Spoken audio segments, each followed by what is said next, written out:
Hey, everybody, your weather report is brought to you by Integrity Exteriors. 32 in Hales Corners, cloudy, showers in the vicinity, snowflakes maybe falling this afternoon. That's your weather report brought to you by Integrity Exteriors.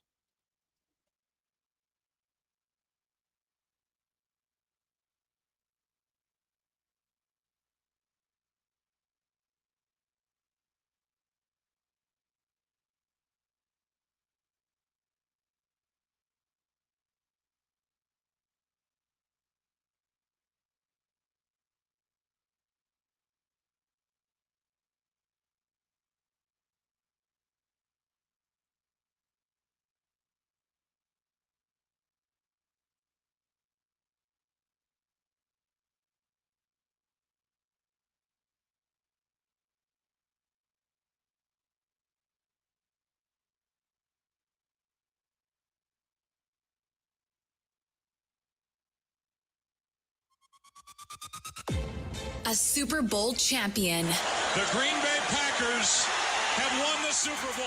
The Packers' all-time leading scorer. A game winner for Mason Crosby. It's time for the Mason Crosby Show with Mitch Nellis, presented by Verizon, the official 5G network of the Green Bay Packers, on the Wisconsin Sports Radio Network, powered by the Potawatomi Sportsbook, and on the free Odyssey app.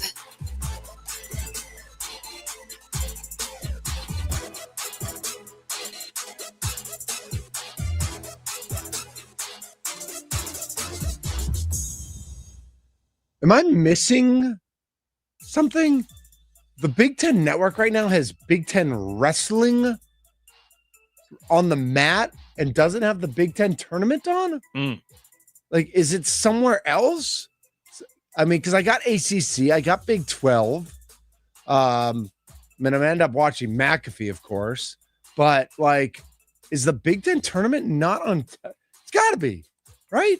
Are you sure it's not on like a network channel? Yeah, it could be on CBS Sports or NBA, Fox but I'm or looking at something? let me look at Fox FS1. Nope, the Herd with Colin Cowherd. Heard of that guy? Yeah. He doesn't shake hands, I think. I I think that was his thing. He doesn't shake No, hands. like What's the he's game? What's the game that's supposed to be on? Iowa, Maryland, Iowa, right? Peacock.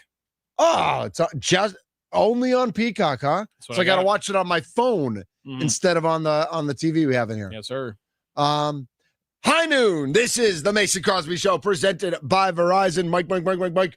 Hump day. Happy Wednesday. Today, Wednesday? Today's Wednesday. Do we have any idea what day it is? I have no idea. After spending a week in the Arizona sun, I have no idea what Fair. any day of the week is. McDizzle's in the house. Yeah. Resident Vikings fan. Ed's here. Timberwolves fan? Nah, I don't care. Twins? Don't care. Brewers? Love the Brewers. Okay, Nice. so Brewers. All I right. kind of gave up on baseball Bucks? after 96. Did you jump into the Bucks? Absolutely jumped into the Bucks. Okay. But the Vikings. Is that me? Always. Yeah. Oh, is that my package. Larry Bird book? I don't know. It's a package I arrived bet just for you. I bet it's my Larry Bird book. Didn't mean to walk Or in it right could in the be middle my of your radio type. show. That's Could be my cool. Why not? There's I no know. dude. There's no rules on the Mason Crosby Show, especially when Mason's not here. Shout out McD. Oh, okay. Like Thunder just does like when I used to do the Mitch Nellis show, no rules. So what are we talking about? What did I miss? The Big Ten tournament, at least the early round game today, is only on Peacock. So I've got the ACC, I've got the Big 12, and I don't have Maryland, Iowa, and we are in the middle of Big Ten country. And that's a little, I have the Peacock app on my phone. I could watch it, but I'd like to watch it on this nice 743-inch TV I have here in the studio. Yeah. Basically, all of what you just said went completely over my head. Sorry. Nice. Do you know what Peacock is? Well, I know the TV thing, Yeah. the Peacock. Right. Yeah. But as far as you're talking about Big Ten, I don't know what that means. It's a basketball. It's a collegiate basketball Divisions. division. Oh, all right. Yes. All right. Yeah. All right. Same Yeah. difference. Project Tiger. Look at that book for Mason Crosby. Nice. Man, he loves golf. Everybody? Yep. Project Tiger. There we go. All I right. got this for Mason Crosby. Happy birthday, Mace. It's in September. What's on your mind, McD? What do you got? If snow doesn't stick, do you care if it snows? Like if it snows today, but it doesn't stick because the ground's too warm. Well, if it snows a half an inch, I don't care. Okay, right. If it snows a foot, I care. Right. If it's a foot, it sticks. I'm just saying, like if there are flurries today, I couldn't just care flurries, less. and Fine. it doesn't stick. That's Okay. that's like the flurries inside the U.S. Bank Stadium when you're watching the Vikings. Oh, I like that. Are you mad that it's snowing after having a couple days of like in the 60s? No. Like you are a true Wisconsinite Midwesterner that there's like still weather going to happen. Part of the even deal. Right. It's fake spring. What is it? False spring? What do we call it? Yeah. Whatever. I just enjoyed the heck out of it, so yeah, I don't care. As you should. Whatever. Absolutely. It's cold out today. Anything else on your mind, McD? Wondering how the Vikings are going to do in free agency. Free agency's over. It ended. So that's it. No, well, they still Kyler Murray. Like we're all waiting for Kyler Murray. What's gonna happen. He's getting released today, I believe, by the Cardinals. That's the plan. 24 hours, Kyler Murray will be a Viking. Yeah, and so we all assume that within 24 hours he'll be a Viking. You think so? Yeah. And will he start or will he back up? He will be given the opportunity to start, and he will beat JJ McCarthy for the job. Your listeners right now are like, we don't care about the Vikings. No, Change we the do. subject. We actually do care about the Vikings because it's relevant to the Packers. Like how the Vikings getting an upgraded quarterback hurts the Packers. And how did they do in free agency? They did fine. They got a lot of special teamers, which is what they needed. They have a lot of open cap space, and we're all just wondering if they got a trade because it's not in free agency. So is there a trade or something that they're cooking up? Waiting for the other shoe to drop. Exactly. All right, McD. Okay. Thanks for jumping in, man. Thanks for the book. Absolutely. Can you tell that we're excited about Sky Moore being signed by the Packers? I mean, I am excited about special teams. I'm always excited about special teams. 414-677-1250. Do you buy that the Packers have reinvigorated and re-energized themselves to believe that special teams matter? 414-677-1250. Give us a call. Shoot us a text because we've got Nick Neiman back. Yeah. We've got Juice in the house. The juice is loose. Right? Can we call him? We can just call him Juice, right? Sure. Like that's part of his name. It's yeah. Benjamin St. Juice. Right. So the juice is loose. We've got Sky Moore, vaunted return man in the NFL. Who else did they get? Who's a special teamer? There was somebody else they signed. I know they re-signed Bo Melton. They re-signed Darian Kennard too. No, there wasn't. Not Kennard. They did re-sign Brenton Cox just now. I don't know if you saw that or not. Saw that one. There was one more. There was one more special teamer, but they've signed guys who have long legacy of having an impact on special teams. So my question to you, 414-677-1250. Everybody listening out there in Packerland, do you believe that the Packers now have realized the error of their ways and have turned over a new leaf and are ready to commit to special teams? You don't believe that, saying that. Of course I don't. I didn't say I did. I just asked the question. I want to know what the people think, Were Tommy. you thinking of Christian Welch? Yes. Okay, yes, that was another re-sign too. Yep. But I don't buy into it. And this Sky Moore deal, I also don't buy into it yet because why is it not McCole Hardman? Why is it not 2.0 McCole Hardman? Because Sky Moore signed to a guaranteed contract. McCole Hardman was not. Okay, but again, it's a 1 year probably right. So it's not deal. Really like they'll just take the loss on it if anything happens. McCole Hardman played himself out of a roster spot. Right, he fumbled the ball. Year. He fumbled. Last All you year, had to do was fumble once and you're gone, and he fumbled once because they didn't really care or believe in special teams. So the second he gave them an excuse to get rid of them, they got rid of him. So now here's the real question. Did Cam Accord play a role in getting Sky Moore to come to Green Bay? I don't know. San Francisco last year, by the way, not an offensive guy in general, Sky Moore. Last 2 years, he has 5 catches for 87 yards. So there was a minute there with the Chiefs, right, that they thought he was going to be an offensive player. For the first 2 years, he had 22 catches as a rookie in 2022, 21 catches as a second year in 2023. He also has an extra Y in his first name. Why? Nobody knows. Yeah, that's dumb. Anyway, on his kick return side of things, kick and punt returns, he has yet to take one to the house in the NFL. Interesting. Okay. But he had 907 kick return yards last year. So he was the primary. Like that's a good number. Primary kick returner, 27.5 yard average. Okay. And he had 291 punt return yards last year, including one that went for 66 yards, has an 11.5 yard average. Is this going to be the biggest deal they make on free agency right now? I guess Zaire Franklin is a bigger deal, but he was a trade. That was a trade. That was not free agency. This is going to be the most exciting piece they sign, right? Have they signed anyone else? Unless you think Nick Neiman really moves the needle. No, but I'm not saying re-sign. Have they signed anyone from other teams? Benjamin St. Juste. No, St. Juste is a bigger deal. Okay. St. Juste is a bigger deal than Sky Moore. Those are the two outsiders they have brought in on free agency. They traded for Zaire Franklin, and they have retained Sean Ryan, Chris Brooks, Darian Kennard, Nick Neiman, Christian Welch. Yeah, Juste is a bigger deal because he will play on defense. But he's got a 2-year, $10 million deal. What does Sky Moore have? Well, we don't have the details quite yet on it, but St. Juste, I mean, they just paid Eric Stokes $10 million a year to be the cornerback in Las Vegas. Wow.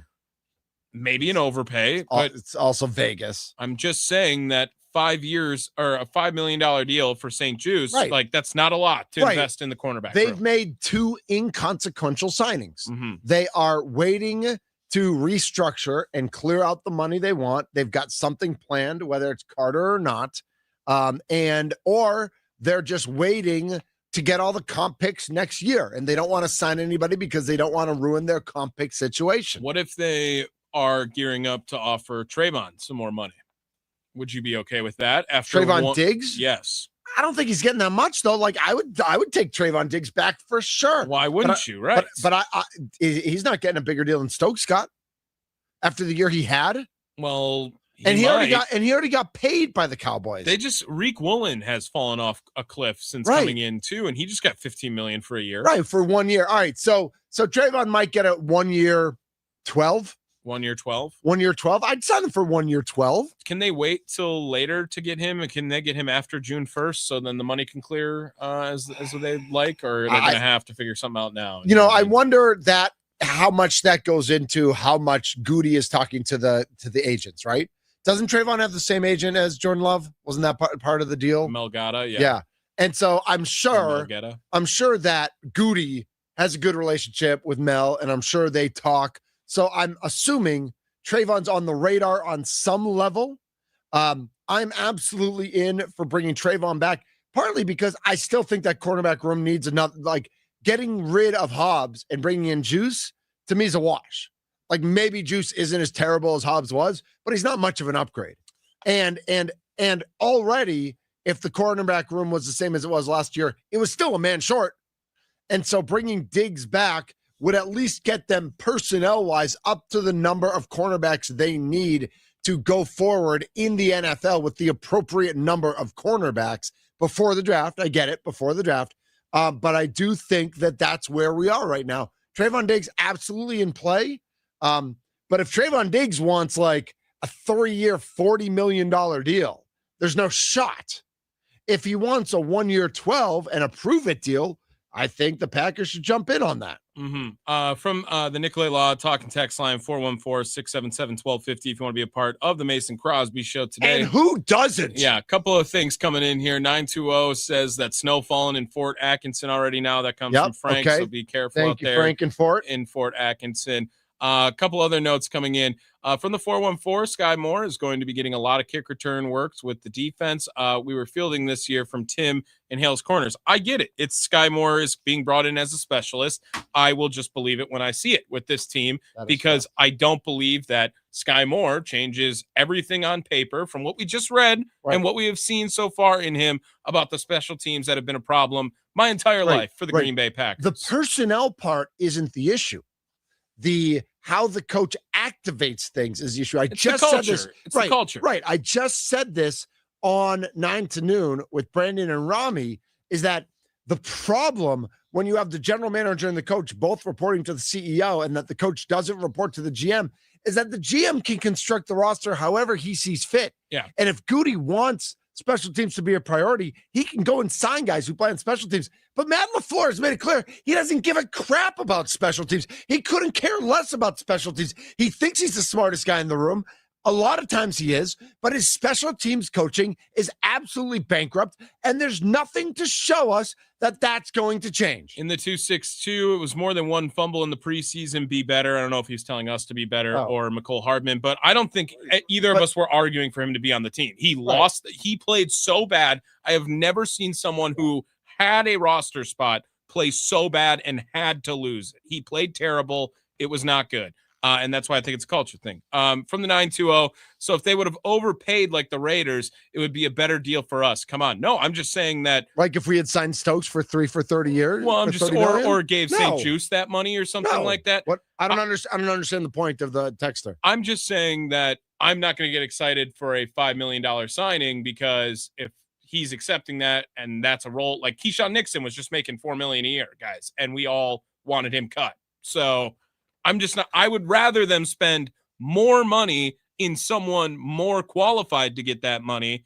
at that position of need. Because as of today, Mitch, I'm concerned about the cornerback in the defensive line room. I am concerned. Course, like that, as you should be. And they need to act upon it. And they freed up a bunch of money. Maybe they're making a move to go out and get Jalen Carter. But again, the last year felt like such an anomaly to go out and get Micah Parsons. Maybe Ed Policy is really trying to change things around in that building. It's just these are not normal thoughts for Packer fans in my mind. I also want to know who, we've talked about Carter so much. I wonder, is there anybody else out there? Are there other players out there similar to the Carter situation whose teams are ready to move on from them, who might be a little overpriced, but the Packers have the money to pay, that the Packers might be willing to make a trade?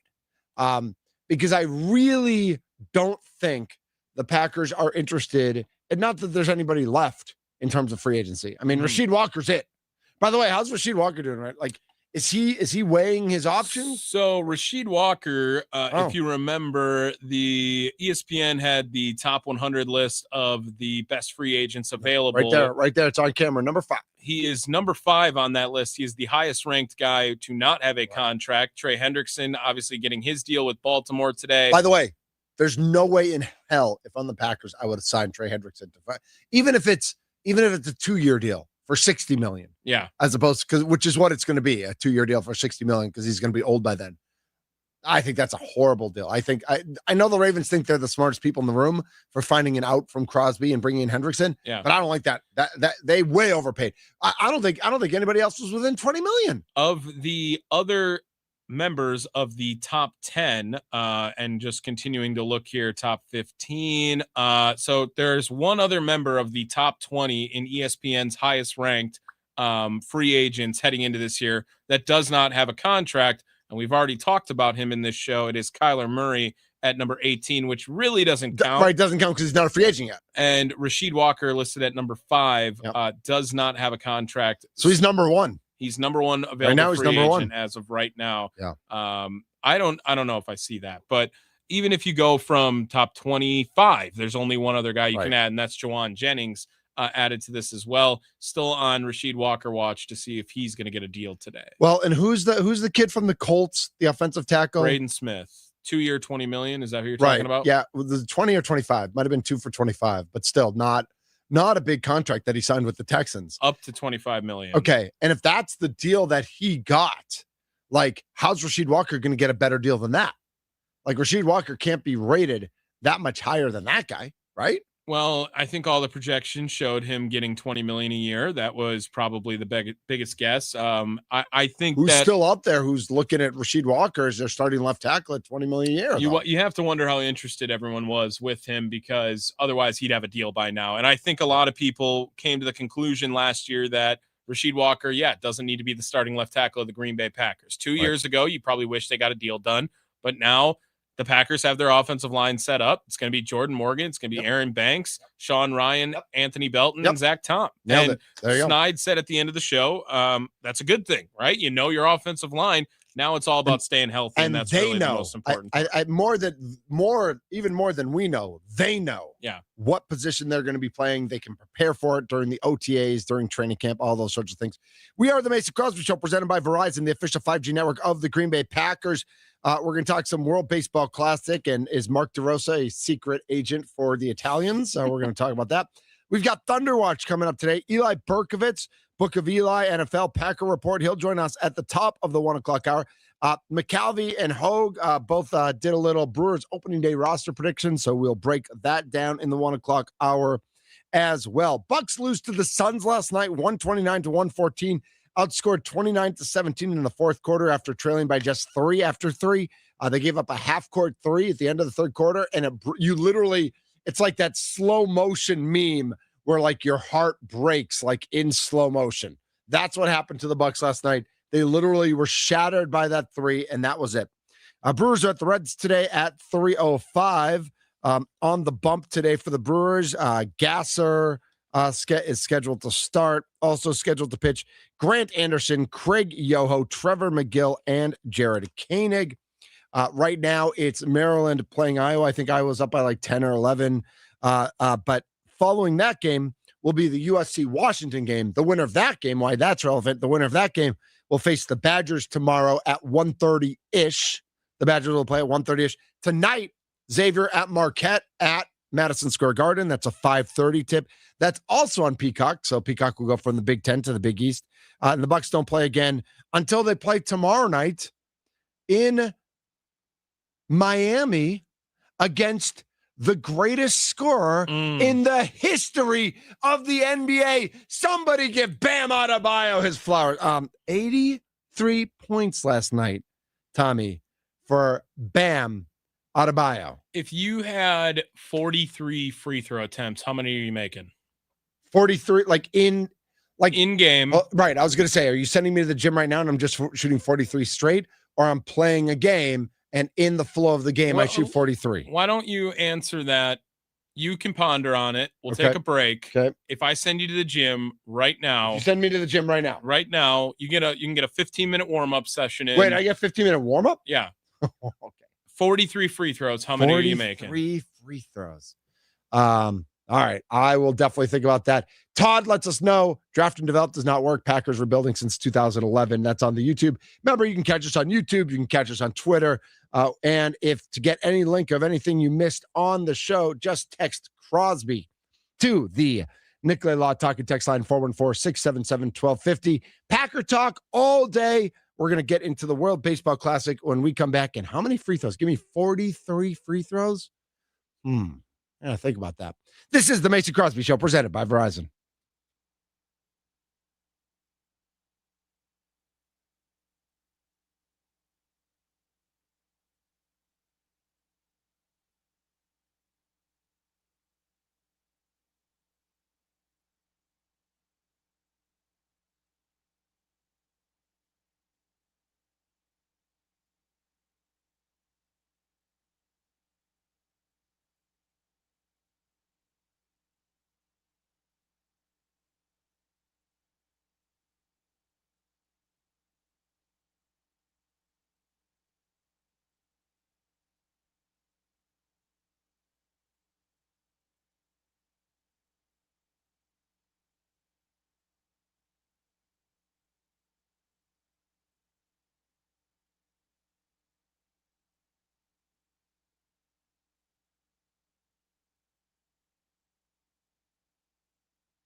Yeah, I misspoke. I was on hot stove with a couple buddies today and completely misread the calculations. We knew that Mexico was going to play Italy and then running all the numbers with if we lost tonight with the runs allowed and runs scored and outs.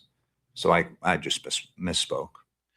The first tiebreaker doesn't apply. This is the Mason Crosby Show presented by Verizon. I'm Mitch Nellis. He's Tommy Wirtz. That was Mark DeRosa on the MLB Network. Yeah, somewhere. Yeah, Mark DeRosa. Yeah, yep. The manager of the American team, but also of Italian heritage. The first tiebreaker doesn't apply since each of these Pool B teams' records will be 1-1 in head-to-head play. The next tier, per the official rules, is the tied teams shall be ranked in the standings according to the lowest quotient of fewest runs allowed divided by the number of defensive outs recorded in the games in that round between the teams tied. Are you done? Before we go into that? Yeah. First time I think I've ever heard the word quotient not in a math class. Yes, I agree with that. They could have worded this much more easily. Thank you, whoever wrote this. I will find you someday, and we will have harsh words, is the article that I'm reading from, I think, which is from the, it was either The Athletic or the Yahoo Sports, their daily email, or whoever it is. I've heard some folks try to simplify this into fewest runs allowed in those head-to-head matchups. Sorta, but not entirely. Mexico's the home team. If it wins, it won't bat in the bottom of the ninth, so Italy will have recorded 51 outs, not 54 outs. Here's what I've got. I'm at least 70% sure I got this right. Here's math. If Italy beats Mexico, full stop, Italy and U.S. advance. Yep. Okay. If Mexico beats Italy in 9 innings while scoring fewer than 4 runs, Mexico and Italy advance.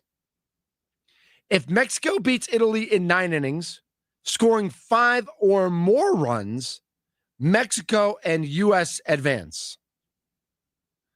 So, if Italy wins, done. U.S. advances. If Mexico scores 5 or more, whether they win or lose, U.S. advances. If Mexico beats Italy in 9 innings while scoring fewer than 4 runs, Mexico and Italy advance. If Mexico wins in extra innings, there are literally an infinite amount of permutations that would exist based on how many outs Italy and Mexico get on the defensive side of the ball and how many runs are scored per those outs, per those number of innings. So here's where we stand. Korea, Japan, Puerto Rico, Dominican Republic, and Venezuela have all advanced. Alive, 1, 2, 3, 4, 5. There's 5. The winner of Canada and Cuba will advance. I believe they're playing today. And 2 out of 3, U.S., Italy, and Mexico will advance. Mm-hmm. I would say there's a pretty decent chance the U.S. doesn't advance. Like, I would assume Mexico is the favor over Italy. And I would assume this could be a low-scoring game because when you get to an elimination game, guys tense up. Guys, offense doesn't flow as freely as it does in an opening round game normally. Mm-hmm. There is serious cause for concern in a game that Mark DeRosa didn't understand the rules of the tournament he was playing in. And Tommy, you know this. I've coached U8 softball. I've coached U10 softball. I've coached U12 softball. I've coached U14 softball. We've played in tournaments. Every single tournament I've played in, I've read the rules before I've gone to that tournament.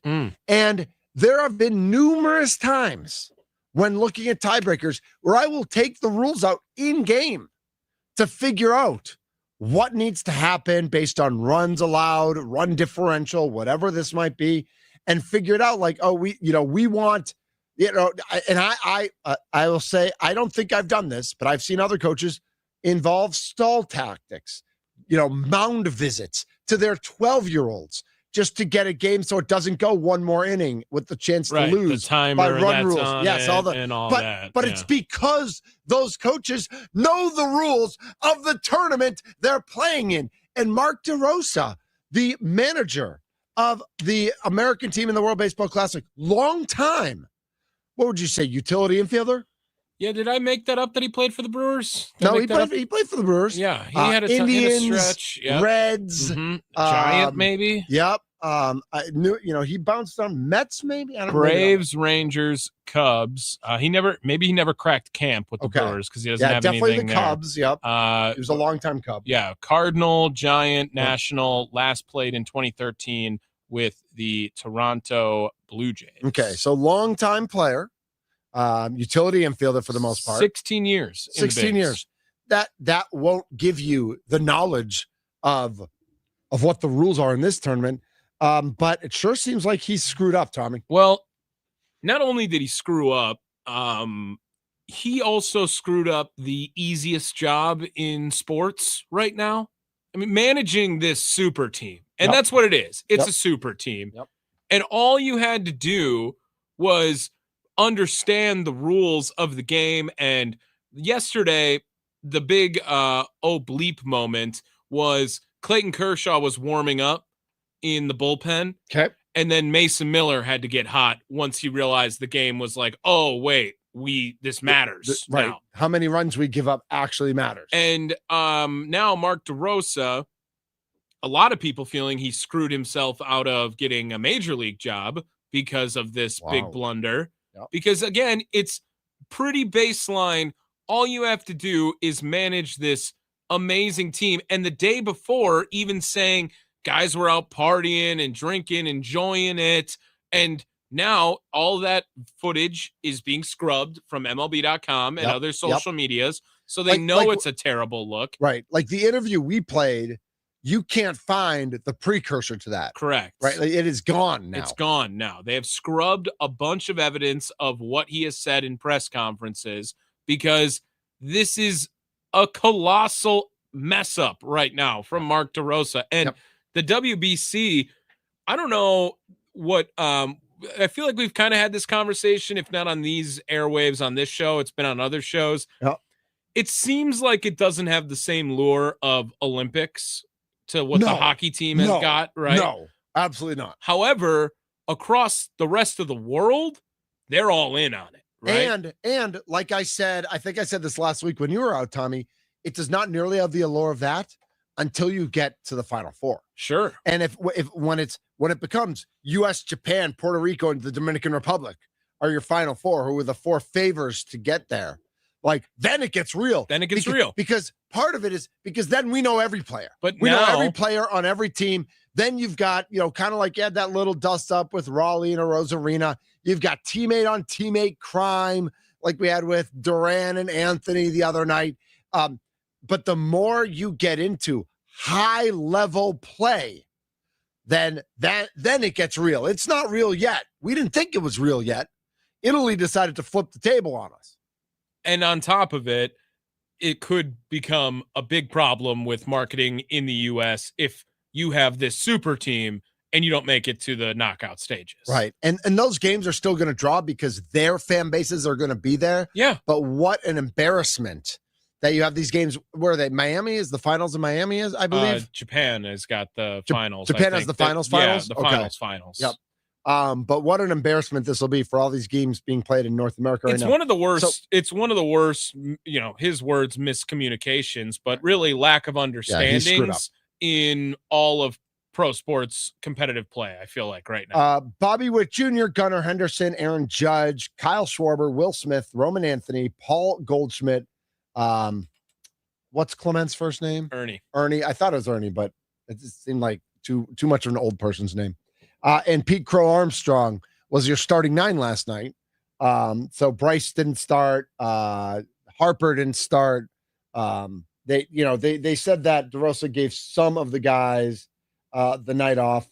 But the pitchers, I mean, McLean, Yarbrough, Keller, Spire, Bednar, and Miller. I mean, he until you got to Bednar and Miller, like throwing guys, right? Like not with no sense of urgency. It's a joke. It was a total joke. And now, again, if Mexico wins with a score of 4-3 or less. Right. What if they win 4-1? Yeah. That's it. It's over. It's over. If Mexico needs to score 5 runs or Italy needs to score 4 runs. That game is at 6:00 today. It will be, let's see, Italy and Mexico play. Where is it? Daikon Park. Where's Daikon Park? Is that Houston? That's Houston. They've been playing in Houston. Yeah, they're in Houston. Yeah. So they play in Houston at 2:00 today. Canada and Cuba play for a spot. That's in Hiram Bithorn Stadium. That's Miami, I think. Hiram Bithorn, is that right? I don't know. I have no idea. And then Dominican Republic, Venezuela, who are both moved on to the next round, get to play tonight though at 7:00. That's going to be a blast. Like that's going to be an absolutely fantastic matchup. Oh, that's in Miami. I'm sorry. Canada, Cuba is in San Juan, Puerto Rico. 414-677-1250. Do you care is too obvious of a question, but like how big of a mess up is this if the U.S. doesn't move on because the manager didn't know the rules and so didn't take this game seriously? 414-677-1250. How bothered are you by this? Q writes in, PSA, it's snowing in Tosa right now. Also, give us your weather reports around the state of Wisconsin. Is it snowing where you are? Is it raining where you are? Is it nothing where you are? We are in Hales Corners. I see it's nothing. I bet it's misting. I bet if you went outside, there's a mist. But I wouldn't really say it's snowing yet. We did get a report in Fort Atkinson, now a report in Wauwatosa. I don't know how many people are listening in the Green Bay area. I know our Green Bay affiliate is airing the Big Ten tournament today.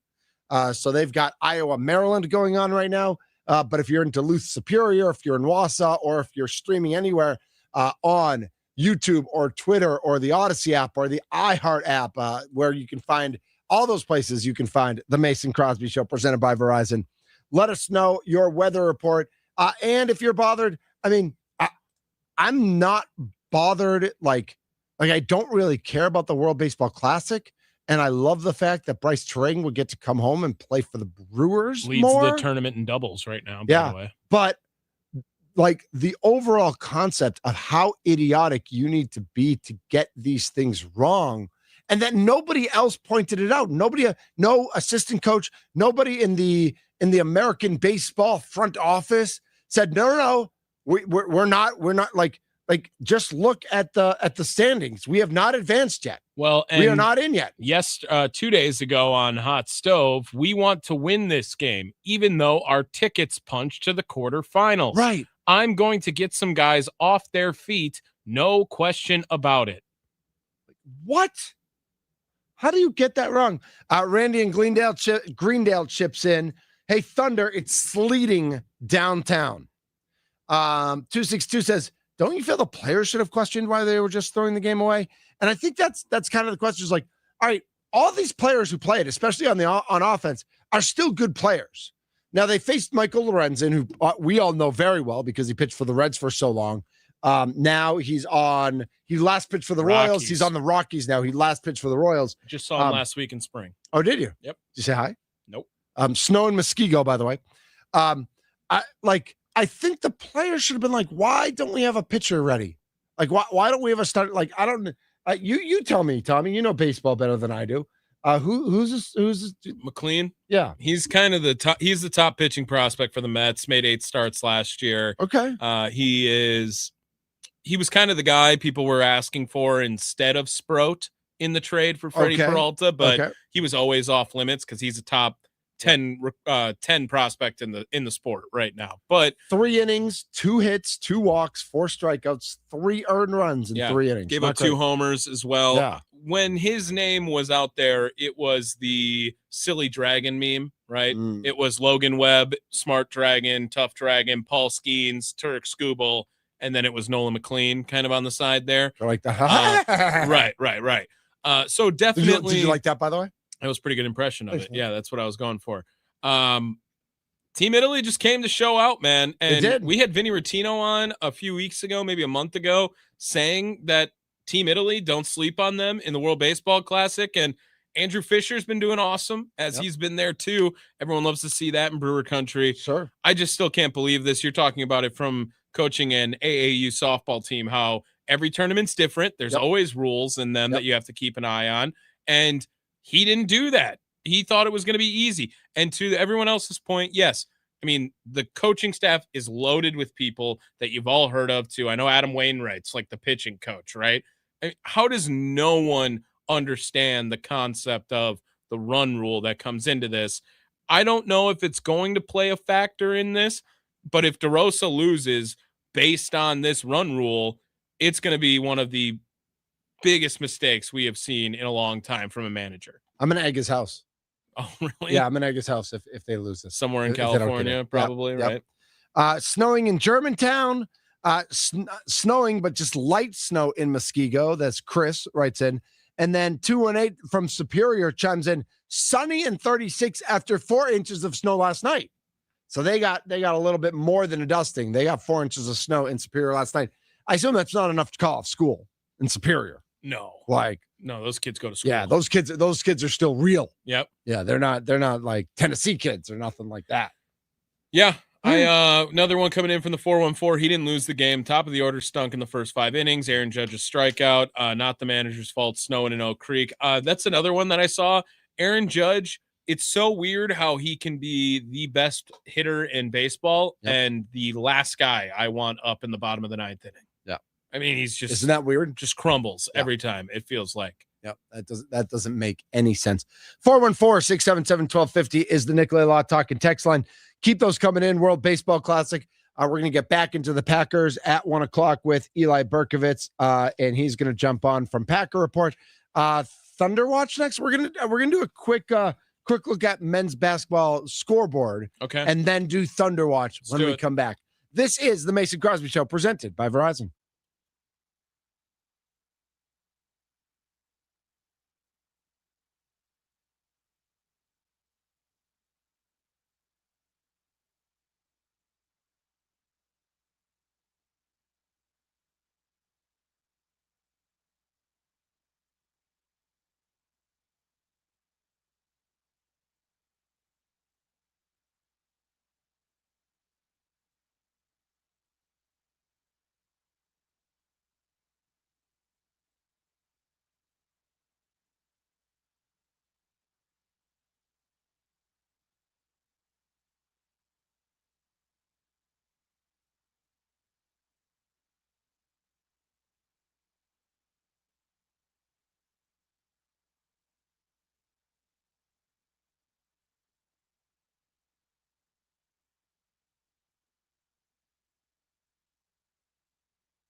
This is the Mason Crosby Show presented by Verizon, the official 5G network of the Green Bay Packers.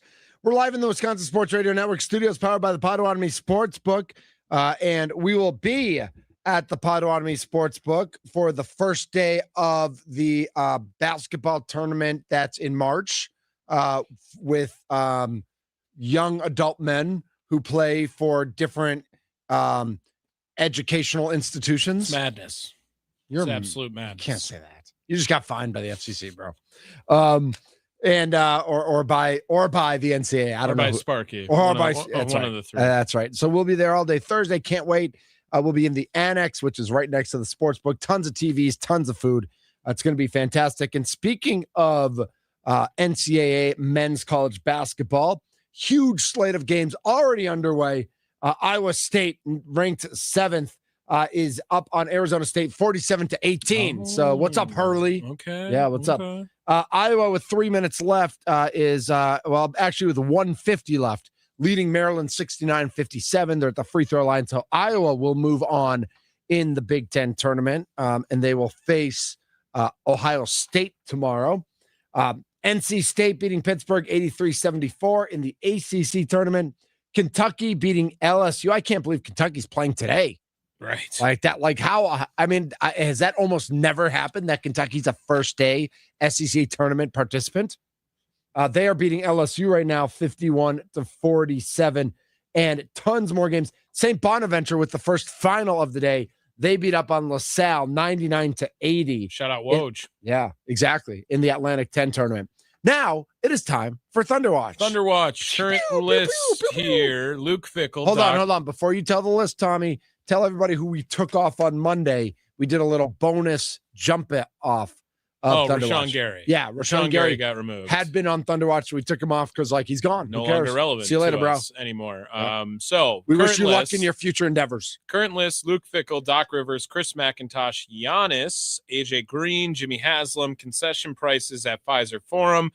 Hold on. Concessions at Pfizer Forum, because it's not just prices, it is quality as well.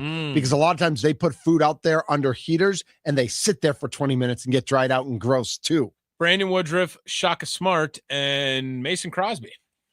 Well, Mason's obviously still on it. Yeah. The only question is, Brandon Woodruff still on it? I think he might be. I think he's got one more week. Yeah, we just don't know exactly what's going on there. We'll get to that after Eli Berkovits. I think he's got one more week on it because we're just watching. We're just watching right now. Yep, he's just on watch. He's not on Thunder Warning. He's on Thunder Watch. Any nominees off the top of your head? I'm trying to think outside. Like, are there any Brewers? Like the way we have Brandon Woodruff on, is Quinn Priester also on? Like, if we're going to have Woodruff, do we have to have Priester on? I have a different Brewer that I would recommend. Okay, before you do that, though, answer the question. No, I feel like it's the organization that's the transparency, not Quinn Priester that we're all on. So maybe but are you worried about his injury status? I think if he goes past Jose Quintana's first start date, like Jose Quintana missed 2 starts to start the year, right? They just want to work him up, ramp him up a little bit. If he goes past that, all he missed? Yeah, he was an early April guy. Was he? Yeah, he was ready to go right away. I feel like he missed more than that, but you could be right. Yeah, he was an early April guy when he came up last year. My nominee is Garrett Mitchell. Okay. And that's simply also, I guess, because of the injury stuff. But we had sound with him last week that basically had said, he was purposely like thinking about it, pulling up when thinking about diving for a baseball. Really? And just in order to stay healthy. He got caught in the middle of a pickle because I don't think he wanted to quite slide into second base. Oh. And I don't know. Sliding seems something that you should be doing. By the way, it is absolutely snowing in Hales Corners now. So Garrett Mitchell's my nominee. We can put them both on. I'm good with Mitchell. All right. He does lead the team in center field innings. Yep. Just going to be the center fielder if everything goes well. Right. That's the plan. If everything goes well and he can show that he can do it. By the way, in case you were wondering, Tom, and I know you were, Jake Bauers is hitting .529 with 3 home runs and 4 RBI with an OPS of 1843. He should be the starting left fielder opening day. Don't at me. Wow. He should. Put Churio in center, Sal in right. That's what I'm saying. I'm proclaiming. Eli Berkovits, Packer Report coming up next. This is the Mason Crosby Show presented by Verizon. Brewer Talk also in the 1 o'clock hour.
A Super Bowl champion. The Green Bay Packers have won the Super Bowl. The Packers' all-time leading scorer. A game winner for Mason Crosby. It's time for the Mason Crosby Show with Mitch Nellis, presented by Verizon, the official 5G network of the Green Bay Packers, on the Wisconsin Sports Radio Network, powered by the Potawatomi Sportsbook, and on the free Odyssey app. I didn't mean to expose you like that, Mitch. I'm sorry. You lit me up, bro. You lit me up. It was late. It's totally okay. It's totally okay. I have some eggplant parm over a bed of kale. I'm trying to not have so many noodles and stuff, you know. Right. And so it's delicious, by the way. Mrs. Thunder, thank you for packing me a lunch. Love you. I actually brought it yesterday, and she was a little salty with me that we hit up lunch together yesterday. She's like, but I packed you lunch. I said, I know, but like, you know, Tommy, you can just blame it on me. I said, Tom and I wanted some bonding time, and I still have the lunch at work. I can have it tomorrow. And she said, okay, I guess. Because it's both about nutrition and about saving money and all those sorts of things. So, you know how it goes. Sorry, Ellie. No, yeah, she's okay. She's a big girl. This is the Mason Crosby Show, presented by Verizon. By the way, I never brought this up. I'll bring it up later. We don't need to make Eli wait. Joining us now on the guest hotline, powered by Gruber Law, one call, that's all, from Packer Report and the Book of Eli. He is Eli Berkovits. Eli, how are you, sir? I am doing great. Always fun to talk Packers football. Obviously, an exciting time of the year. So I appreciate you guys bringing me on. So what's your favorite move so far, Eli, whether it is someone coming back, being re-signed, or one of these new additions coming to Green Bay heading into 26? I mean, I think it's pretty exciting that we might actually have a real kick returner on this football team for the first time in a handful. I mean, obviously Keyshawn Nix is on the team, but he refuses to do that part of the job. Yeah. So heaven forbid you do your job, right? Exactly. So signing a designated kick returner, I think it might go overlooked, but as Packer fans, we know just how overlooked special teams has been. And it's about time they actually addressed it and brought someone in who could really make an impact. And it's not just, maybe we'll have one, kick return touchdown, which would be great for the Packers. We never get to see that. But he consistently brings the ball out considerably further than we are generally accustomed to. I mean, last year he averaged, almost 28 yards per kick return, over 11 yards per punt return. Those are some really nice numbers. So I'm just excited to see that. And I think overall, we knew they weren't going to spend a ton of free agency, but I think they made some pretty nice moves. Eli Berkovits joining us here on the Mason Crosby Show. Eli, I'm confused isn't the right word, but perplexed. I'm perplexed because of the reporting structure of the Green Bay Packers with the way that LaFleur and Goody both report to policy, where it looks like Goody has put money into special teamers. Sky Moore, Juice coming over from San Diego, bringing back Neiman, bringing back Welch. Like, those guys are special teamers and should make us special teams really good. LaFleur has done nothing to make it seem like special teams is a priority to him whatsoever. So regardless of the players that Goody gets for LaFleur, I'm still concerned that LaFleur isn't going to make special teams a priority. And maybe he has better players over there, but it's still not where he puts enough attention for that squad to be relevant for the Packers. 100%. Am I crazy? No, okay. I mean, the way I see it, I genuinely think Matt LaFleur looks at special teams as just don't do something catastrophic and make us lose this game. And even with that mindset, more times than not, when they lose a game, it is a catastrophic error on special teams. Even something as simple as a missed field goal that is a field goal that shouldn't be missed, which, yes, missed field goals happen. We've seen a lot worse in terms of blocked kicks, blocked punts, onside kick debacles.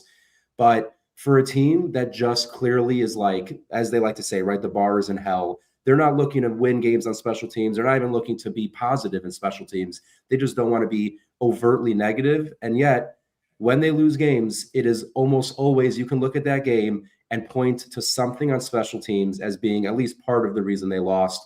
So I completely agree. I think Matt LaFleur essentially just doesn't care about special teams when he clearly should. So does Rich Bisaccia wake up this morning kicking his pillow? Like, I mean, being like, if you had gotten me these guys, I could have done something with this.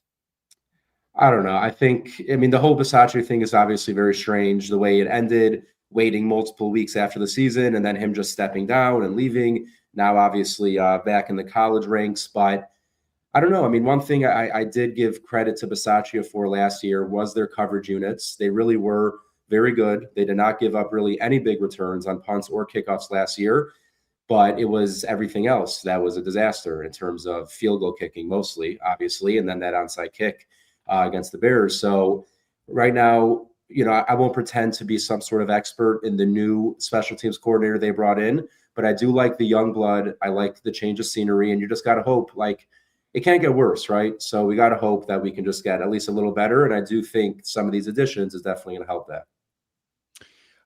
And so as we look at what the Packers are doing, there's this big picture concept that, they've opened up all this money. They've restructured a bunch of guys. They haven't signed anybody big. Maybe there's a trade. Maybe there's another move. What does Goody have up his sleeve? Eli, what does Goody have up his sleeve? For a minute, I was thinking, could they actually somehow pull off some sort of Jalen Carter move, as crazy as it may seem? Let's go. Let's go. And I would love for it to be true, but based on a few of the things I've heard from some people that I do generally trust, I just think the asking price is too high. And then Adam Schefter today, and you can say what you believe from Adam Schefter all the time, but he was on Pat McAfee today and said the Eagles at no point have shopped Jalen Carter. That seems a little unlikely considering how many different people have come out saying they were at least fielding some offers maybe. But I think that's certainly something that they looked into potentially. I think I heard maybe even a guy like Dexter Lawrence, the Giants defensive tackle, they at least maybe made a call on him. I don't know if the Giants actually made him available. But I think a guy that just got released by the Panthers, Ashawn Robinson, the defensive tackle, veteran, really good against the run, brings not a ton of pass rush juice, but a little, and just a veteran presence that I think they could really use in the middle of their defensive line right now. I don't think he would cost a lot of money. I would love to see a signing like that. Or, even though he's, in his mid-30s at this point, Calais Campbell still makes plays, and he's still out there. And I'm sure he would love the opportunity to try to compete for a championship and play for a franchise like the Green Bay Packers. So I do hope they do something. Right now, this pass rush group, it's too young and it's too thin. So pass rush and run stopping. I was going to ask also about the pass defending, right? That's been some of the move right now with St. Juste coming over from the Chargers. Are those the two biggest needs in your mind? Because they have the O-line shored up now. Obviously, the rest of the offense, they knew Romeo Doubs was going to be gone, and they bring in Zaire Franklin to replace Quay Walker. I still feel very concerned about the cornerback room. How likely do you think that Green Bay is not done in that aspect? Because they're going to have to go to the draft with those two positions, it feels like now. But I would like a little more veteran leadership in both of those two rooms. Yeah, 100%. I mean, corner, I do think St. Juste, he showed some really nice tape last year with the Chargers. His first 4 years in Washington, I'll be honest, were pretty much disastrous, but I think he just wasn't in the right scheme and he wasn't played in the right position. And when he went into Jesse Minter's defense last year with the Chargers, it was much more zone-based. He was able to read and react, read the quarterback, break on the ball, and that's kind of always been his skill set going back to college. And obviously the Packers, they love to play their zone, let the cornerbacks read the quarterback and make a play on the ball. So I think at the very least, he can be a rotational, solid piece for the secondary, but no doubt they're going to have to look in the draft and make some moves. I'm personally not disappointed that they didn't bring in Tariq Woolen. I guess I thought he would have made a little bit more money than he did, but I just think he's such a high variance player where it's just something that I wasn't. I know a lot of Packer fans were clamoring for him. I wasn't. And then when it comes to the pass rush, I love Barron Sorrell and Colin Oliver. I was big fans of when they drafted them, but to go into the season with Micah Parsons coming back from injury, he's not going to play probably at least the first month, and then he's going to need a little ramp-up period. So what are we going to do? We're going to have Van Ness, Oliver, and Sorrell be this team's pass rush? And Wyatt's still going to be coming back from injury. I don't think that's good enough. So I think they either need to add a veteran here before the end of free agency or before everyone's signed, or probably spend a day 2 pick on an edge rusher, which I would love, because I think the day 2 group of edge rushers this year are really good. Eli Berkovits joining us here on the Mason Crosby Show presented by Verizon. I think we all agree that D-line across the board needs some help. The offensive line seems pretty set in terms of starting five. Like you look across, and we opened the show with it yesterday. It's like, you go Morgan, Banks, Ryan, and we got the press release today that it's official with Sean Ryan, which we knew it was, Belton and Tom coming off an injury, of course. How important do you think it is, not just that we know in March what the expectation is there, but that they know what position they're going to be playing, as opposed to Elton Jenkins mixing and matching and Jordan Morgan mixing and matching and Belton mixing and matching and not exactly sure who's playing where, but that guys that not for us, the fans, or if we're covering the team or whatever, but like the players themselves actually know what position they're going to be expected to play this year. Yeah, I love it.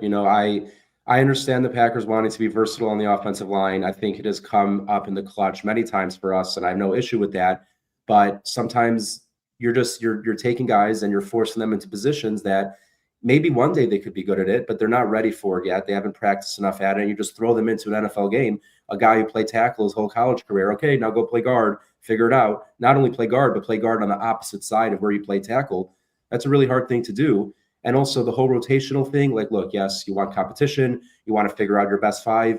But I think as a coaching staff, you should be able to go week to week knowing who your best five is. And if every other quarter you're rotating offensive linemen, I just feel like it's hard to get guys in a rhythm. It's hard to have that continuity. And we saw for so many years with Aaron Rodgers, Bakhtiari, Sitton, Lindsley, Lang, Bulaga, continuity across all five spots. There was, we got lucky with health for the most part, but there was never rotations. There was never who's going to start this week, who's going to play where. You need that. I think it's really important to have that. And even though right now we do technically know the starting five, I definitely think there will be at least one or two draft picks dedicated to offensive line this year. And I will say, I don't know what your guys' opinion is. I think it's very odd that we're in day 3 of free agency and Rasheed Walker has not signed yet. And it's starting to concern me that his market's not nearly as high as he thought it would be. And I think a lot of fans were expecting probably a 3rd round comp pick for Rasheed Walker. I feel like that's probably out the window at this point. So what do you think happens with Rasheed Walker at this point? Because as you said, all signs pointing to $20 million a year coming his way at some point to play left tackle somewhere. And we have not heard any sort of rumor surrounding Rasheed Walker. It's very odd. Like, I thought he was going to be one of the first names we saw. It was basically the premier left tackle available on the market. It's not easy to find a young left tackle with that much experience and has at times shown really good success on the free agent market. So either he's really waiting out for some major payday, or there's something we don't know about with him that teams are hesitant. But it really is surprising. And I'm almost wondering, like, if another day or two goes by, do the Packers just say, hey, do you want a 1 year, $10 million deal, come back and compete with Jordan Morgan? Worst case, you're a swing tackle. I'm not saying it's something I would love, but it's just, if the market goes down enough, you do have to wonder, is it worth just bringing him in for the depth? I asked you earlier when we first had you on here about what move excited you the most. Now, what about from the retained people? Ryan Brooks, Kennard, Neiman, Welch. Which one are you the most excited about heading into 2026, coming back to Green Bay? Did you not mention Bo Melton? No, that's not the answer. If he says that, it's over. We'll just disconnect. Look, it's tough because, right, obviously I want to say any of those guys were like major players. Obviously Sean Ryan is like the one real starter there. And I do think it matters. Like, I think he can be a pretty solid to even maybe above average center. Like, if he has a full offseason here playing center, I think he could develop into a good center, but I do think he's the kind of guy who needs good guard play around him. Like, I don't think he can be the anchor of your interior the way Corey Lindsley could have been. And, maybe a center by trade could be. But if you put him in the middle of two solid guards, let him really practice at center this whole offseason, training camp, preseason, all that, I do think he can be pretty good there. And I do like, just bringing back, what's his name, Chris Brooks. Like, he's, for what he is good at it. He's a very good pass blocking running back. He's a good pass catcher, and he's a good special teamer. So I think bringing him in for the money they did, obviously, he's not playing many snaps per game, but I do think the snaps he plays are very valuable. Thoughts on the Max Crosby situation, Eli? So strange. I mean, it's hard to tell if it's like, is this a real medical thing? Is this the Ravens realizing like, whoa, Trey Hendrickson's still on the market. He's not going to get paid as much as we thought. Let's keep our first round picks and just go get Hendrickson. And I kind of lean towards that because, yes, I mean, everyone knew Max Crosby had a knee issue. I don't think anyone expected him. He can't go play football tomorrow. So, of course, he's going to technically fail a physical.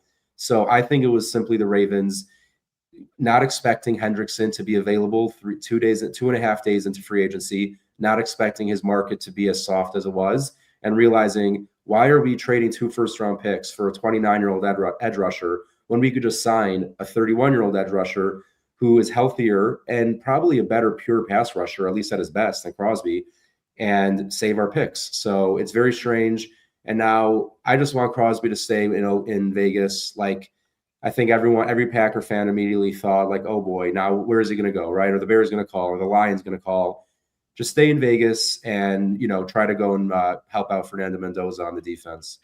Are you that concerned if he ends up in Chicago? If he's failing physicals and the Bears want to give up 2 first-round picks, I feel like I'm okay with it at this point. And and not that it didn't already with the trade with the Ravens, and I don't think Packer fans need convincing of it.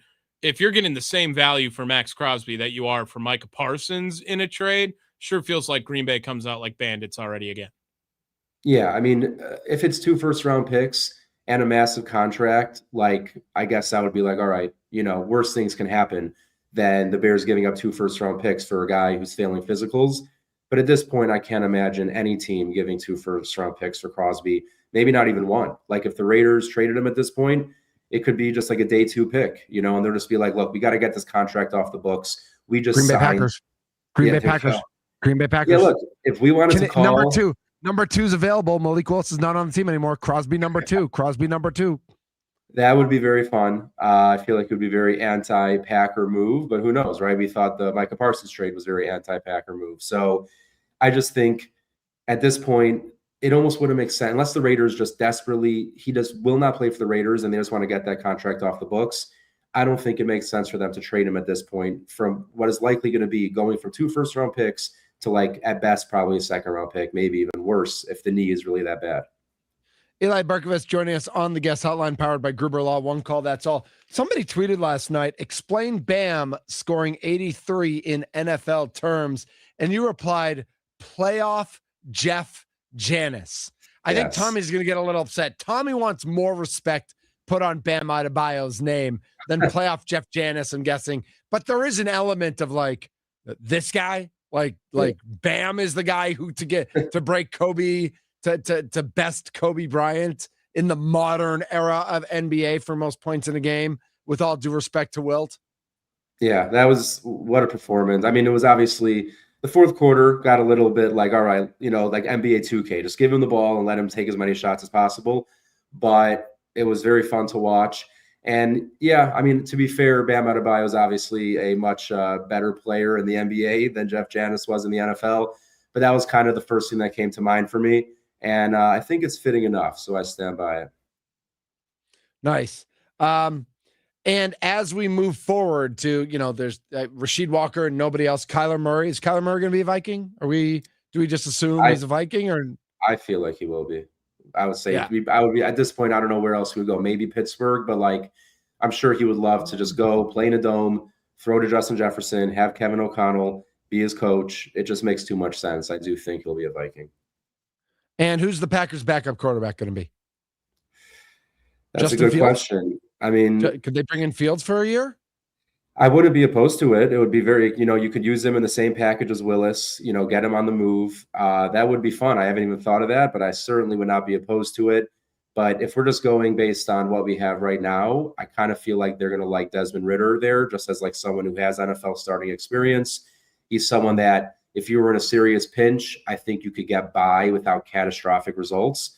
But I because of the Malik Willis experiment and the way it worked out, I do want them to maybe go for that higher upside mobile guy that if we need to play a guy, all of a sudden we're running a very different offense, and defenses have to account for that. I don't know if you know Mike Berkovits. Probably no relation. No He relation. wants to know who's currently the dream pick at 52. That is a good question. For me, it's got to be good question, corner. Mike. Yeah. In a world where South Carolina cornerback Brandon Cisse were to fall to 52, which I think is at least possible, that would probably be like my dream within reality. If that doesn't happen, I think San Diego State's Chris Johnson would be a really fun pick at 52. And then if you wanted to look at pass rush, a guy like Zion Young out of Missouri would be great. Or one of my favorite defensive tackles in the class, Kristen Miller out of Georgia. If he were to manage to fall for the 52, I would be very excited about that. No pun intended. I was going to say those Georgia guys are dogs, right? Yeah. But it's like, it's so dumb. God, I'm old. Tommy, save me. Go Dogs. There you go. Eli, thank you so much for jumping on. Make sure everybody to follow Eli on all the socials at @bookofeli_NFL. Keep up the great work at Packer Report and 24/7 Sports, and we will talk to you soon. Thanks, guys. Appreciate the invite. I'll see you next time. Absolutely. Eli Berkovits, always great to have him on the show. What, did you like that, Jeff Janis? Like that comparison? No, that's yeah, I knew you were going to hate that. On. I told you you were going to hate it. Him was like a lottery pick and has been thrown in trade rumors with Giannis. I know, but he has been thrown in trade rumors with a top 5 player in the league. Yeah, but that's also kind of stupid. I didn't say it made people happy, but fair. The perception of Bam Adebayo being Jeff Janis is crazy. It is, but really, it's more like T. Higgins having a big game. Oh, okay. All right. I'll give it to you. Like setting an all-time record. T. Higgins, most receiving yards in a game. Yeah. That's what it would be. All right. That's fair. I'll take that. He's Tommy Wirtz. I'm Mitch Nelson. Again, our thanks to Eli Berkovits for jumping on the guest hotline powered by Gruber Law. One call, that's all. Some Brewer talk coming up. We'll talk about predictions for the final roster. Tommy, 2 weeks in a day. I know. Tommy, get your mind right. I'm ready. 2 weeks in a day. Brewer baseball. The leadoff show, the post-game show with Tim Allen. It's about to get real for Tommy Wirtz. I get it. This is the Mason Crosby Show presented by Verizon.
This is the Mason Crosby Show presented by Verizon. Still a little, like a tiny sprinkle going on in Hale's Corners Flurries. of snow. It's not, though. It's way less than flurries. It's sprinkle. It's flur. It's a sprinkle. It's flur.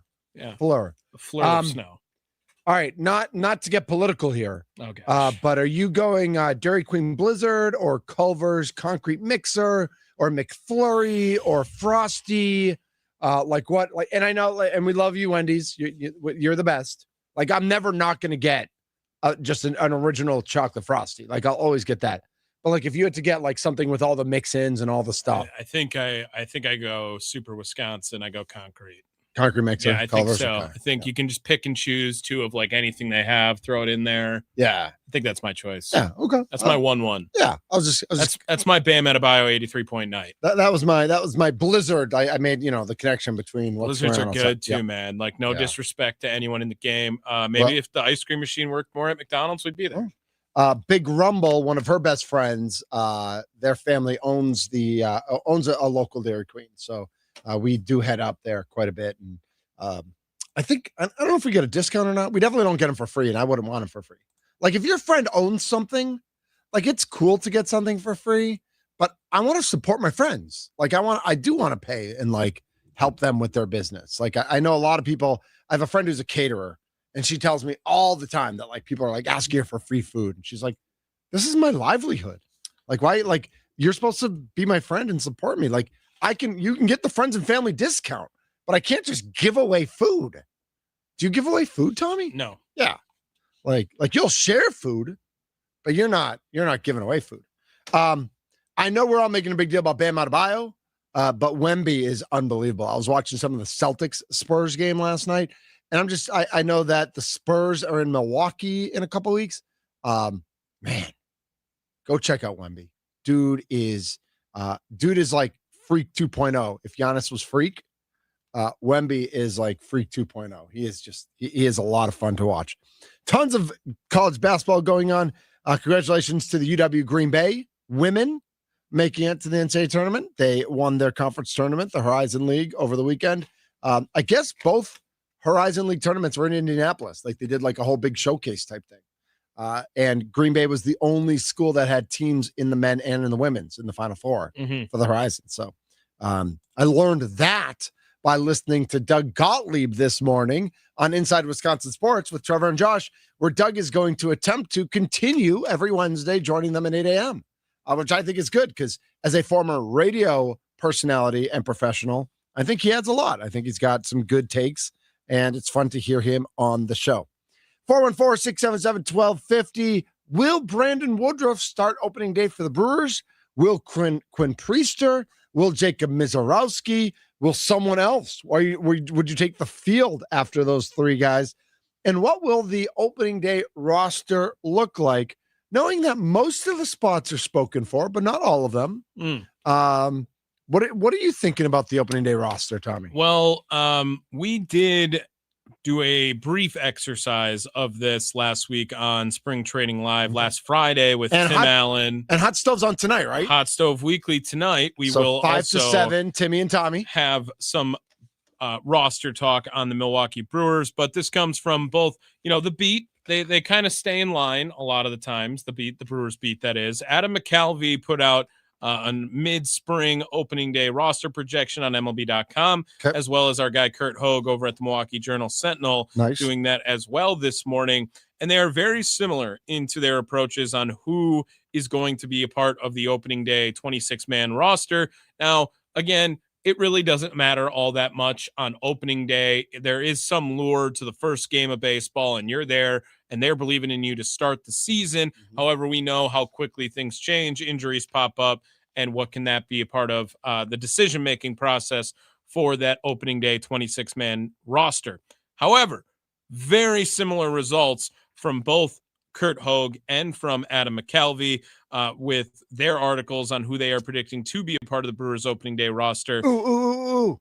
Can we play some guessing and some names? And let's stuff do like it. That? Yeah, okay. Let's do it. If you want, I will tell you if you are correct or not. Do you want to start position by position, or what are you going to do here? Well, first of all, 262 says Jake Rake Bowers needs to be in that lineup. I told you. So we'll get to that. You don't have to convince me. I kind of just want to guess random people, but it probably makes more sense to go position. Start with catchers. All right, so catchers is going to be Contreras and McGuire? No, not McGuire. You're missing the other big signing they had. Remember, I was really excited about this. Oh, Sanchez. Gary Sanchez. Both of them predicting both those catchers to be a part of the opening day roster. I guess Vaughn and Bowers are your first baseman, though Bowers can also play left field, by the way. Bench utility is Jake Bowers, what he is listed under for Adam McCalvey. He is an infielder for Kurt Hogue. Both of them have both of those men, Andrew Vaughn, Jake Bowers, on the opening day. Terang, Ortiz, Rengifo, and Hamilton. Terang, Ortiz, Rengifo, Hamilton. All of them, yes, a part of the 26-man opening day roster. And no other infielders, right? That's your infield? That is the infield. Yes, you got it, because you got the first baseman and the Terang, Ortiz, Hamilton, Rengifo. Yep. Chorio, Mitchell, and Frelick to start in the outfield, at least for now. We obviously talked about this earlier, and we still believe that there are times that Bowers can be starting in left. Yelich probably not starting too much in left, but he is the DH on both their lists. Yep. You got those three guys, and you're missing the fourth outfield. Right. I think it's Akil Baddoo. Both of them have Blake Perkins. I think Baddoo deserves it.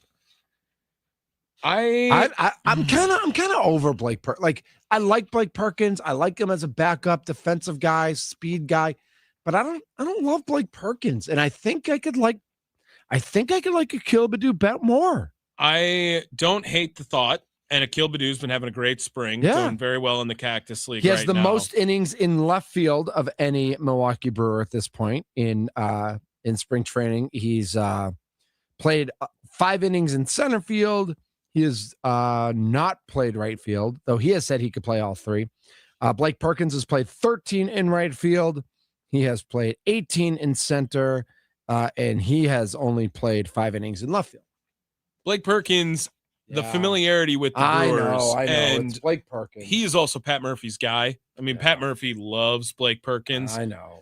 I really just I think that keeping 5 outfielders is probably too much. But that's how they value. Is that your full offense? That is the full offense. You got everyone. So they're short an offense.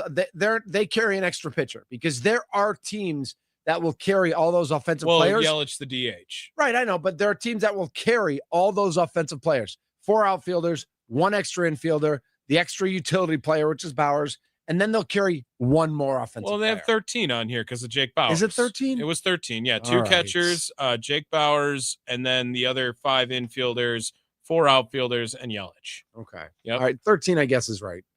So now the 13 pitchers. And is this opening day, or is this who should, like, the top 13? This is the opening day roster projection. Because I don't think Priester's there. Priester is not there because of injury. Okay. Yep. The next question is Brandon Woodruff. Is Brandon Woodruff there? Brandon Woodruff is on both of their lists. I don't think he's going to be on it. He hasn't pitched. He did. He pitched a couple days ago. He pitched in a simulated game, right? No, he pitched in a real game over the weekend. Did he? I thought it was simulated. No, he pitched in a real game. Real spring training game over the weekend. All right, I'm gonna. All right.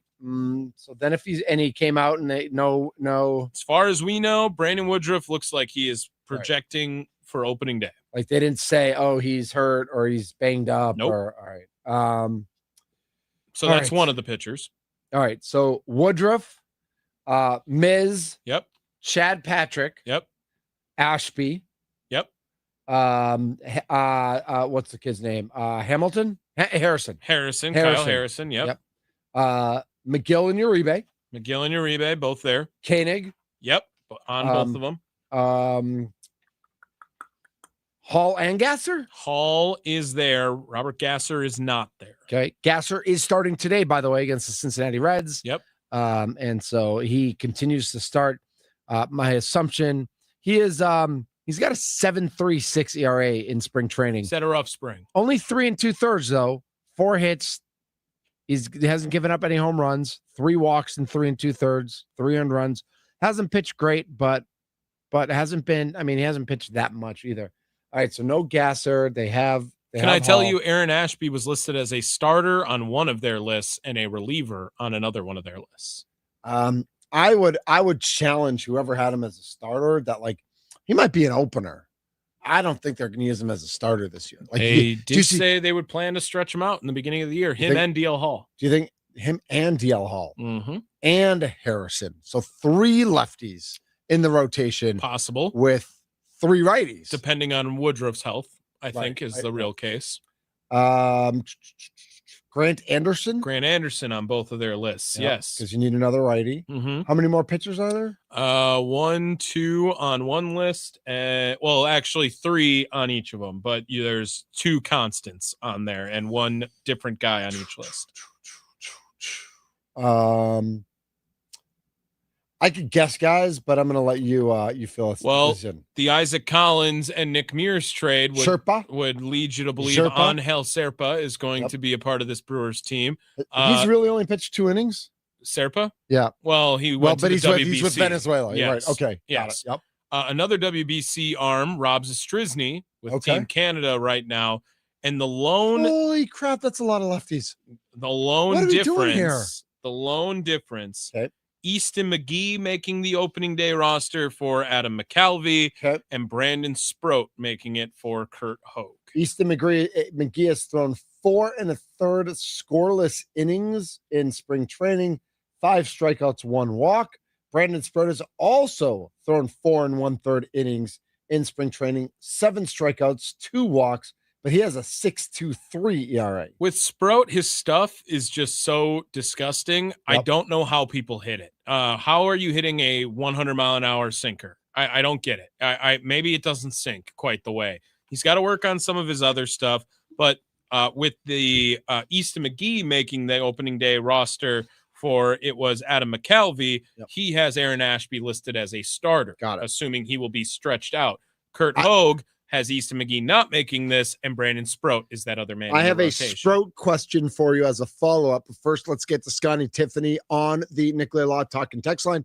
414-677-1250. Your thoughts on Brewers opening day roster. 2 weeks in 1 day. We are 15 days away from opening day. Brewers at home against the Chicago White Sox. Scotty Tiffany says Miz has to open. He thrives in that type of exciting environment and will be amazing. Amazing.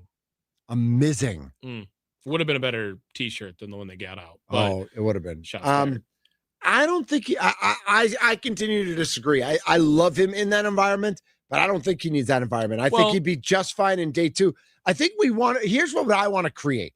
I love opening day in Milwaukee and in the state of Wisconsin and in the country of the United States of America and a little bit of Canada. I love opening day. I love the pomp and circumstance, but I think as Brewers fans, we want to create an electricity at AmFam Field that carries through 81 games. That is not just opening day excitement and then Memorial Day excitement and then Father's Day excitement and Mother's Day excitement and these special day occasions. Last year when we had a day game, Miz versus Skeens or Miz versus the Dodgers, like those were events. And we don't need to use Miz on opening day to create that event.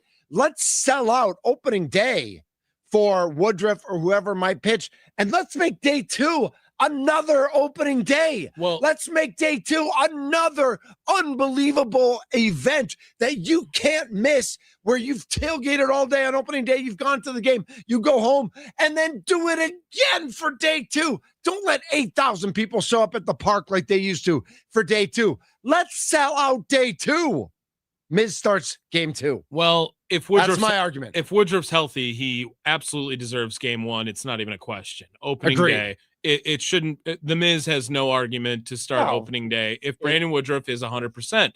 If Brandon Woodruff does not start isn't going to start opening day because of his health, then it has to be Jacob Mizorowski. I mean, it has to be.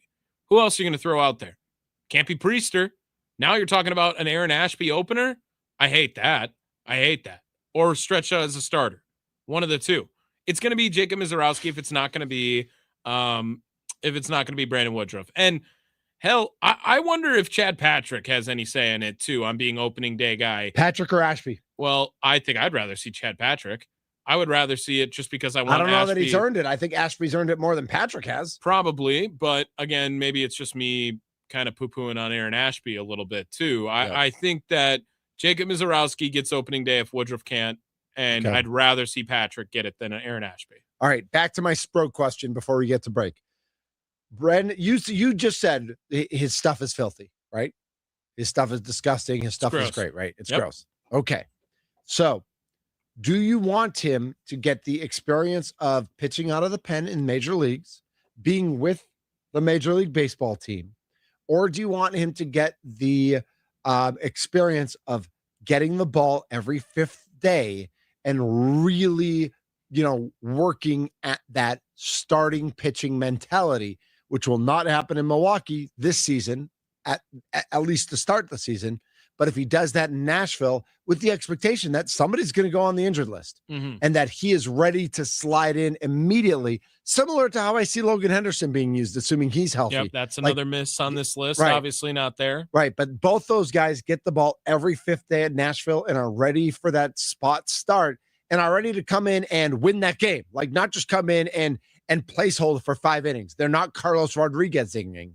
They are actually coming in with the expectation that they can come in and dominate and win a game or two if somebody's on the injured list. If I get one choice of who I would like to see come up and be the guy to come out of the pen so that he can eventually be groomed to be a starter every fifth day guy, it's Shane Drowan. Okay. It's not Brandon Sprout. Okay. It's not Harrison. It's not Gasser. It's not, Logan Henderson. I want a fast track of Shane Drowan to Major League Baseball. Okay. That's where I would go if I have a pick. I really do believe in him. Again, another lefty, which they have too many of them, it feels like at this point. But Sprout, I think, go ahead, throw him in. They're going to do the same thing with Kyle Harrison, who's got the second most starts now on this team, it feels like, compared to everyone else. And I'm excited to see him. I'm excited for the Boston trade to just pan out. I think David Hamilton could be interesting, sneaky a little bit too for this team. I would rather see what you have with Shane Drowan sooner than almost Brandon Sprout at that point. If we're talking about just finding innings for him, I do tend to think Sprout will be on the team over Easton McGee as that 26 man making the rotation or making the opening day roster rather. Right. I would rather experiment with Shane Drowan. Now, again, there's probably 2 guys ahead of him in the Brewers organization. With all these names you've mentioned, how likely do you think it is that one or more of them is used at the trade deadline to make a splash if the Brewers actually feel like they are one player away this year? The name that I haven't said is Cooper Pratt, who I think would be used for that. Okay. That's my thought. But what he's just not. What if Gasser goes down to AAA and eats? What if he just dominates AAA? Sure. And you package Gasser and Pratt, or you package Pratt and Henderson for a major league, I'd rather see what's going on with Henderson than see what's going on with Gasser. I would. Yeah. All right. Yeah. I would rather see Logan Henderson play Brewers baseball. Well, today. he was so good last year. So good. Yeah. He was so good. And if he could have stayed healthy, I think he could have made a difference in the playoffs. Maybe not a big difference, but I would have liked to have seen that opportunity. Give him a shot. He's Tommy Wirtz. I'm Mitch Nellis, aka Thunder. Brewers talk, Packers talk. Did we not talk about the Bucks today? Oh, man. That's all right. Dang it. Shoot. Giannis, pass the ball. This is the Mason Crosby Show presented by Verizon.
This is the Mason Crosby Show presented by Verizon. I'm Mitch Nellis, a.k.a. Tommy Wirtz. He's Tommy Wirtz.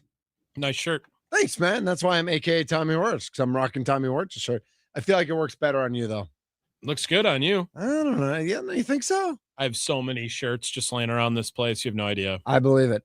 This one was lying around. So a few things we didn't get to. Congratulations to soccer legend Bob Gansler, who will be inducted into the Wisconsin Athletic Hall of Fame, joining Mason Crosby. That's fun. We'll probably hear more from him in coming weeks. Nick Boyd, as we talked about yesterday, second team all Big Ten. John Blackwell, all third team Big Ten. I feel like both could have been one team higher, but again, probably guard heavy. Aaron Jones going back to the Vikings here right at the end, too. Really? Restructured his deal. Okay, yeah. Tons of games going on right now. The SWAC tournament, the A10 tournament, the Big Ten tournament. USC leading Washington 14-13. Remember, Badgers play the winner of that game tomorrow at 1:30. The ACC tournament and more SEC tournament all going on right now. Kentucky escapes LSU. Kentucky gets their 20th win of the season. Would have been great if they would have lost. That would have been fantastic. Remember, Hot Stove Weekly tonight, 5 to 7. Timmy and Tommy, they've got the best in all your Brewers talk. And Xavier at Marquette tonight at Madison Square Garden. Marquette 3.5-point favorite, 5:30. We'll see what happens there. Hey, Tommy, let's do it again tomorrow. Let's do it again tomorrow. He's Tommy Wirtz. I'm Mitch Nellis. We are the Mason Crosby Show, presented by Verizon, the official 5G network of the Green Bay Packers. Oh, it's